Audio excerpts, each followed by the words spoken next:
It takes even the most skilled VBA programmers some time to examine an unfamiliar workbook's code and learn how it operates. Whether you're viewing a new workbook or one that you created some time ago, you'll find that adding comments to the code helps you understand its operation much more quickly.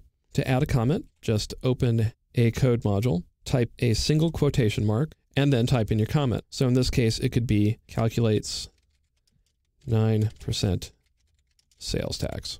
And when you press enter or move off that line using an arrow key, Excel highlights that code in green, indicating that it's a comment. You can also add a comment at the end of a line of code by typing a single quote and then typing the comment. So for example, if I wanted to just say, that's 9%, and move off the line pressing the down arrow key, then everything to the right of the quotation mark is considered to be a comment. After you type a single quotation mark, everything to its right is treated as a comment. So for example, you can't type another single quotation mark and put in more code. It just doesn't work that way. And that's it. Those are the mechanics of adding comments to your VBA code. But the real secret to creating effective comments is to know when and where to add them. The first comment I add to any non-trivial subroutine or function includes my name and when I created the procedure. Then, if I think there's any chance the procedure's purpose is unclear, which it is almost all the time, I add a comment describing what the code does and the name of the workbook. I add the workbook name just in case someone copies the code to another workbook and would like to see how the original workbook was structured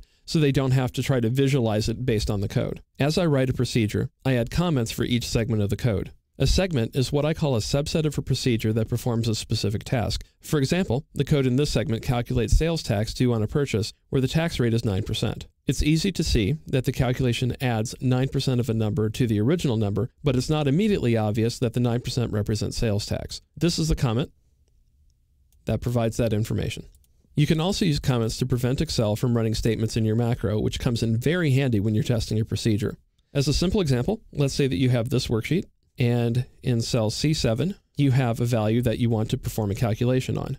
When I go back to the code, again by pressing Alt F11, you'll see that this procedure has some normal code here and a line of code that has been made into a comment so it won't run.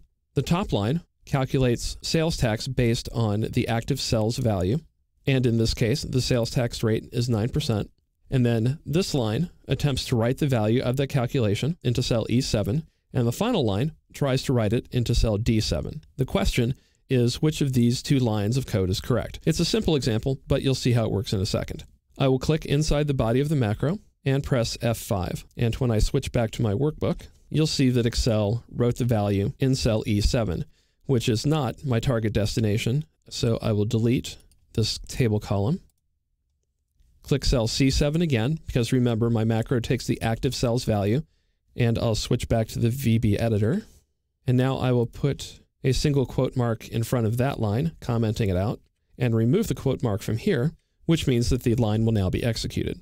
I'm inside the body of the macro, so I'll press F5, run it, and switch back to my workbook, and you can see that I have the new price, including the sales tax. VBA comments seem pretty simple, and in many ways they are. That said, you should add comments to your code so you can refer back to them over the next 2, 5, or 10 years that you and your successors will be working with your code. You can also use comments to prevent code from running while you test various solutions. When you find a code segment that works, you can delete your other attempt or cut and paste them into a text document as an inspiration for future work.